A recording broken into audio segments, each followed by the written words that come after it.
Hello students, class 12 की chemistry में हम डी तथा एफ ब्लॉक के तत्वों को पढ़ रहे हैं, जिसमें हम डी ब्लॉक के संक्रमण तत्वों के गुणों के बारे में पढ़ रहे हैं। और लास्ट के वीडियो में हमने परमाणु त्रिज्या के बारे में पढ़ा। आज हम पढ़ेंगे आयनिक त्रिज्या के बारे में। तो आयनिक त्रिज्या क्या होती है और डी ब्लॉक के तत्वों का आयनिक त्रिज्या किस तरह का होता है। तो देखिए, आयनिक त्रिज्या में परमाणविक त्रिज्या के समान प्रवृत्ति पाई जाती है। ठीक है, जैसे कि परमाणविक त्रिज्या में, परमाणु त्रिज्या में जिस तरह की प्रॉपर्टी होती है उसी तरह की आयनिक त्रिज्या में भी होती है। ओके, देखिए, चूंकि संक्रमण धातुएं अलग अलग ऑक्सीकरण अवस्था में पाई जाती है, इसलिए ये अलग अलग ऑक्सीकरण अवस्था में इनकी परमाणु त्रिज्या या फिर आयनिक त्रिज्या भी क्या होगी, अलग अलग होगी। ठीक है, तो देखिए, सामान्यतः ऑक्सीकरण अवस्था बढ़ने पर त्रिज्याएं घटती। इस चीज़ को आपको याद रखना है कि जितनी ज़्यादा ऑक्सीकरण अवस्था होगी या ऑक्सीकरण संख्या होगी, उसका परमाणु त्रिज्या या फिर आयनिक त्रिज्या क्या होता है, कम होता है या घटता है। ठीक है, इसका कारण क्या है, प्रभावकारी नाभिक आवेश। ठीक है, नाभिक का आवेश बढ़ता है, जिसके कारण वो क्या करता है, बाह्य कक्षक को या फिर बाहरी कोश के जो इलेक्ट्रॉन होता है उसको अपनी ओर खींचता है, जिसके कारण जो त्रिज्या का मान है वो क्या हो जाता है, कम हो जाता है। ओके, तो इस चीज़ को आपको ध्यान रखना होगा कि संक्रमण धातुएं अलग अलग ऑक्सीकरण अवस्था में पाई जाती है और अलग अलग ऑक्सीकरण अवस्था में आयनिक त्रिज्या भी अलग अलग ही होगी। और जनरली क्या होता है कि जितनी ज़्यादा ऑक्सीकरण अवस्था होगी उसकी आयनिक त्रिज्या उतनी ही कम होगी। ठीक है, यहाँ पे देखिए, जैसे कि एक एग्जाम्पल के थ्रू बताया गया है। यहाँ पे सारे संक्रमण तत्वों के नाम लिखे गए हैं, स्कैंडियम, टाइटेनियम, वेनेडियम, इस तरह से। ठीक है, यहाँ पे जो +2 ऑक्सीकरण अवस्था प्रदर्शित करने वालों का आयनिक त्रिज्या का मान है, यहाँ पे +3 ऑक्सीकरण अवस्था प्रदर्शित करने वाले आयनिक त्रिज्या का मान दिया गया है।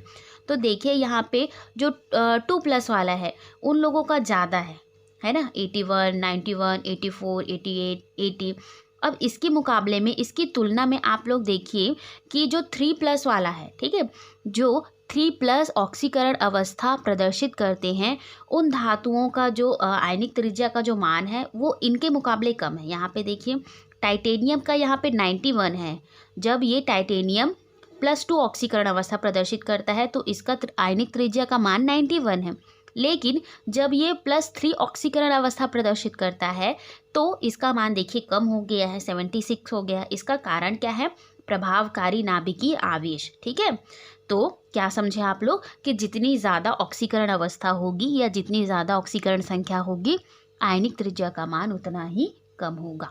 ओके, अब यहाँ पे देखिए, संक्रमण तत्वों की जो आयनिक त्रिज्या हो वो एस तथा पी ब्लॉक के तत्वों से कम होती है। ठीक है, जो एस ब्लॉक वाले जो धन विद्युतीय तत्व होते हैं और जो ऋण विद्युतीय तत्व होते हैं, उन दोनों की आयनिक त्रिज्या से संक्रमण तत्वों की जो आयनिक त्रिज्या क्या होगी, उनसे कम होगी। ठीक है, जिसका साफ साफ रीज़न सेम है, नाभिकीय आवेश का बढ़ना तथा डी ऑर्बिटल के इलेक्ट्रॉनों द्वारा नाभिक का ठीक से आवरण नहीं करना। ठीक है, जो डी ऑर्बिटल होते हैं, संक्रमण तत्वों के जो डी ऑर्बिटल हैं, वो क्या करते हैं, डी ऑर्बिटल के जो इलेक्ट्रॉन है वो नाभिक को अच्छे से आवृत नहीं कर पाते, मतलब उसका आवरण नहीं कर पाते, जिसके कारण नाभिक का आवेश बहुत ज़्यादा होता है और वो इलेक्ट्रॉन को अपनी ओर खींच लेता है। क्या होगा, अगर ये जो डी के जो इलेक्ट्रॉन होंगे, डी ऑर्बिटल के जो इलेक्ट्रॉन होंगे, अगर वो नाभिक को पूरी तरह से आवृत कर देती या पूरी तरह से ढक देते हैं तो उसका आवेश नहीं जा पाएगा और वो इलेक्ट्रॉन को अपनी ओर आकर्षित नहीं कर पाएगा। बट कंडीशन ये हो जाता है कि यहाँ पे क्या होता है, जो डी ब्लॉक या फिर संक्रमण तत्व के जो डी ऑर्बिटल के इलेक्ट्रॉन होते हैं वो नाभिक को ठीक तरह से आवृत नहीं कर पाते या नाभिक का ठीक से आवरण नहीं करना, तो इस कारण से क्या होता है, ये इनको अपनी ओर आकर्षित करते हैं और इनकी आयनिक त्रिज्या क्या हो जाती है, कम हो जाती है। ठीक है, तो बहुत ही सिंपल सा है, आपको बस इतना याद रखना है कि संक्रमण तत्वों की जो आयनिक त्रिज्या होती है वो क्या होती है, बाएं से दाएं जाने पर घटती है या कम होती है। ओके, आपको बस इतना याद रखना है।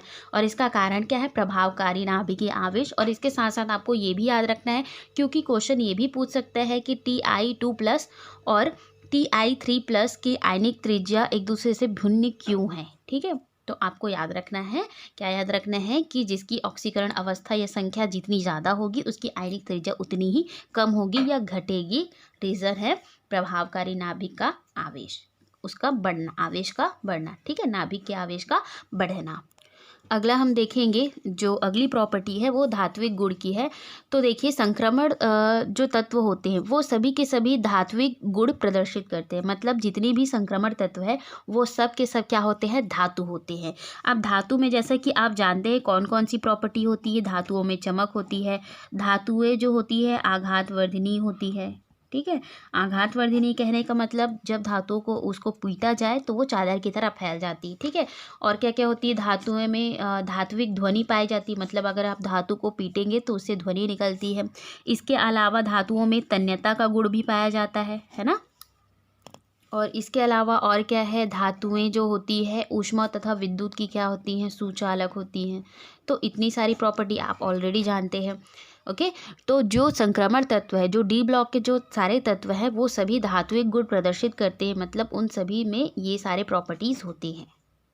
और इसके अलावा जो डी ब्लॉक के जो तत्व है संक्रमण तत्व, वो जालक का भी निर्माण करते हैं। तीनों प्रकार के जालक, कौन कौन से, FCC, BCC और HCP। ठीक है, तो संक्रमण तत्व तीनों प्रकार के जालक का निर्माण करते। FCC का मतलब आप जानते हैं फेस सेंटर्ड क्यूबिक सेल, मतलब कि फलक केंद्रित घनीय सेल। और BCC का मतलब होता है बॉडी सेंटर्ड क्यूबिक सेल। ठीक है, उसके साथ साथ यहाँ पे HCP जो लिखा है उसका मतलब होता है हेक्सागोनल क्लोज्ड पैकेट। क्या होता है, एक बार फिर से सुन लीजिए। H मतलब हेक्सागोनल, C मतलब क्लोज्ड और P मतलब पैकेट। ठीक है, बट सारे के सारे संक्रमण धातु जो हैं ये तीनों प्रकार की संरचना को प्रदर्शित नहीं करेंगे। जैसे कि कौन कौन से हैं वो तत्व जो इस संरचना को प्रदर्शित नहीं करेंगे, मैं यहाँ पे लिख देती हूँ। मैग्नीज, जिंक, कैडमियम और पारा मतलब मरकरी। ये चार संक्रमण तत्व या संक्रमण धातु ऐसे हैं जो ये तीनों टाइप का नहीं प्रदर्शित करते। जैसे कि जो मैग्नीज है वो HCP वाला क्रिस्टल संरचना प्रदर्शित करता है, जो जिंक है वो भी HCP वाला प्रदर्शित करता है, कैडमियम भी HCP वाला करता है, और मरकरी तो किसी भी प्रकार का क्रिस्टल जालक का कुछ भी प्रदर्शित नहीं करता है, क्योंकि ये द्रव रूप में पाया जाता है। आप सभी को पता है कि पारा जो होता है कौन से रूप में पाया जाता है, द्रव रूप में पाया जाता है। और केवल एकमात्र एक ऐसा धातु है जो द्रव रूप में पाया जाता है। ठीक है, और बाकी सारे जितने भी जो धातु होंगे, संक्रमण धातु या संक्रमण तत्व, वो इन तीनों टाइप की क्रिस्टल जालक का संरचना प्रदर्शित करते हैं। ओके, अब मैं आपको इसमें कुछ और चीज़ें बताऊंगी, जैसे कि ये जो है पारा वो द्रव रूप में कैसे रहता है, क्यों रहता है। तो देखिए, जो संक्रमण तत्व होते हैं, संक्रमण तत्व के परमाणु में दो टाइप के बंध होते हैं। ठीक है, कौन कौन से, एक होगा धात्विक बंध, ठीक है, एक होगा सहसंयोजक बंध।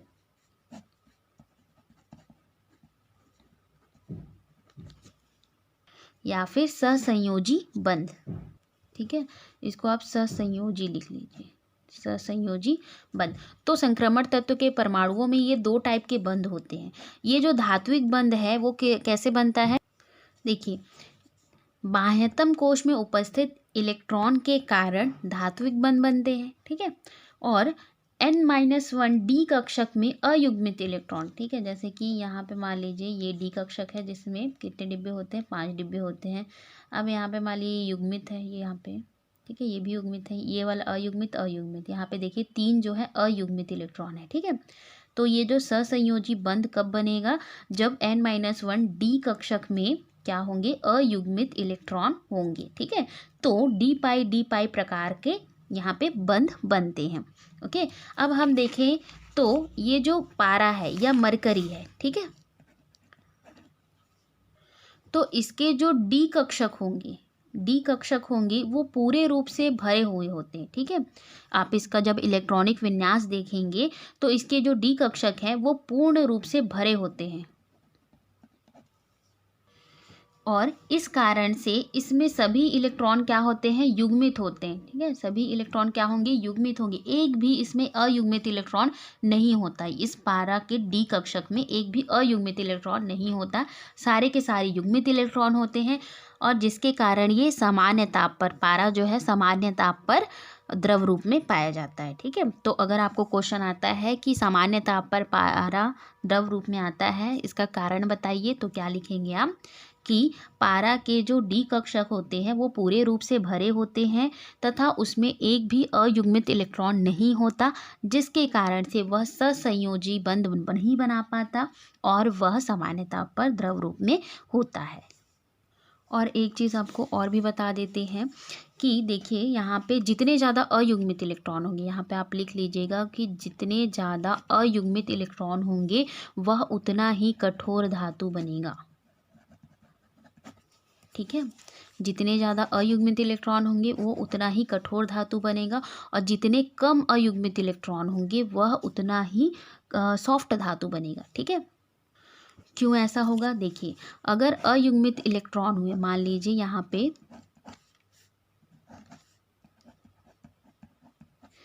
पे देखिए ये यहाँ पे 5 अयुग्मित इलेक्ट्रॉन है। ठीक है, और यहाँ पे और 5 इलेक्ट्रॉन आ सकते हैं। तो ये क्या करेगा, किसी दूसरे के साथ अगर क्रिया करेगा तो ये 5 इलेक्ट्रॉनों का साझा कर लेगा। ठीक है, उससे ले लेगा। तो इसके लिए क्या होगा, ये बहुत ज़्यादा कठोर हो जाएगा क्योंकि इसके पास 5 अयुग्मित इलेक्ट्रॉन है। तो ये क्या हो गया, ज़्यादा कठोर हो गया। और मान लीजिए यहाँ पे ये बस 2 अयुग्मित इलेक्ट्रॉन है यहाँ पे। ठीक है, 2 अयुग्मित इलेक्ट्रॉन है तो ये थोड़ा कम कठोर होगा। ठीक है, इसको मैं थोड़ा सा बुक से भी एक्सप्लेन कर देती हूँ आपको। देखिए आपको क्या करना है, यहाँ से आपको थोड़ा सा याद रखना है कि